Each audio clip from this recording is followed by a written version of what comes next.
La Seconde Guerre mondiale a laissé une empreinte indélébile sur le territoire français.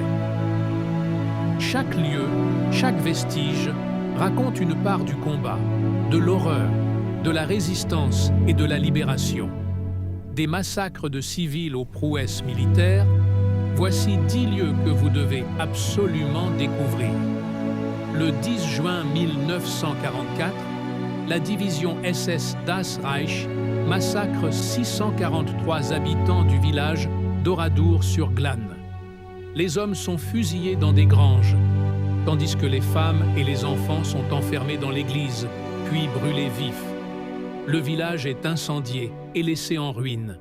Ce crime, l'un des plus atroces commis en France sous l'occupation, reste un symbole de la barbarie allemande.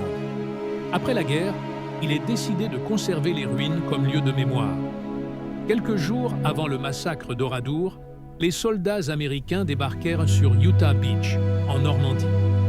Malgré le mauvais temps et les tirs ennemis, les soldats réussirent à atteindre cette plage du Cotentin. Mais cette prouesse n'est pas sans conséquence. Le sable est rougi. Les vagues emportent les corps. De nombreux soldats perdirent la vie. Utah Beach est aujourd'hui un lieu de mémoire. Musées, bunkers, épaves, tout y raconte le courage de ceux qui sont venus mourir pour la liberté. Le même jour, à quelques kilomètres, des Rangers américains escaladent les falaises verticales de la pointe du Hoc, sous une pluie de balles et d'obus. Leur mission: détruire une batterie allemande qui menace les plages du débarquement. Le terrain est lunaire, dévasté par les bombes. Beaucoup tombent avant même d'atteindre le sommet, mais ils tiennent.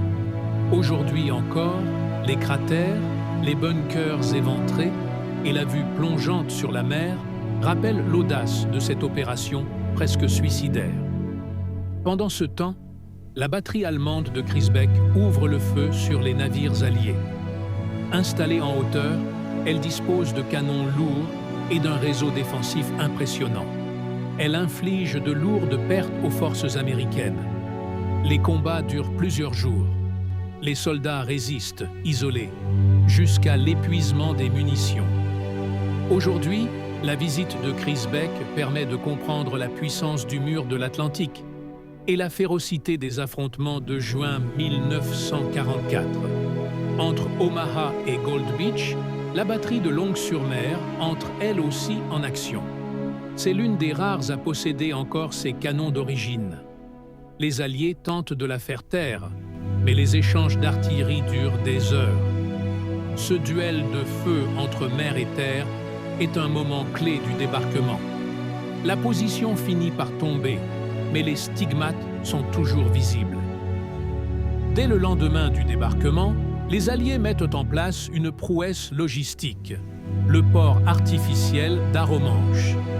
Construit sur Gold Beach, il permet de débarquer des milliers de tonnes de matériel chaque jour.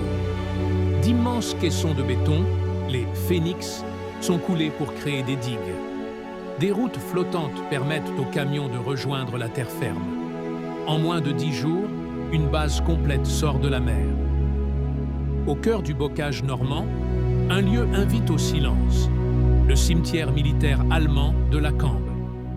Plus de 21 000 soldats allemands y reposent, pour la plupart tombés durant l'été 1944. Le contraste avec les cimetières américains est saisissant. Ici, tout est sobre, austère, presque monastique. Pas de croix blanche alignée, mais des stèles sombres par groupe et une colline centrale dominée par une croix massive. Un lieu qui invite à réfléchir.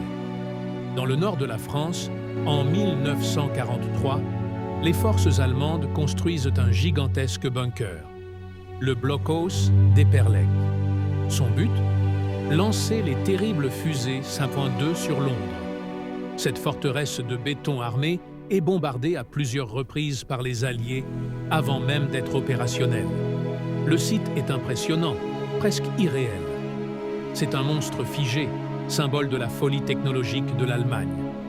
Une machine de guerre, jamais terminée, mais toujours debout. En Alsace, à plus de 800 mètres d'altitude, les forces allemandes ouvrent en 1941 le camp de concentration du Struthof. C'est le seul de ce type sur le sol français. On y enferme des résistants, des déportés, des prisonniers venus de toute l'Europe. Les conditions de vie y sont inhumaines. On y meurt de faim, de froid, de torture. Le camp possède même une chambre à gaz expérimentale. C'est un lieu de mémoire insoutenable, mais nécessaire. Tout commence ici, presque en silence. En 1940, dans le Cotentin, les troupes allemandes réquisitionnent un hangar à dirigeables construit lors de la Première Guerre mondiale. Ce bâtiment colossal devient une base aérienne pour la Luftwaffe. Ce lieu raconte comment, avant même les grandes batailles, la France a été lentement transformée en machine de guerre allemande.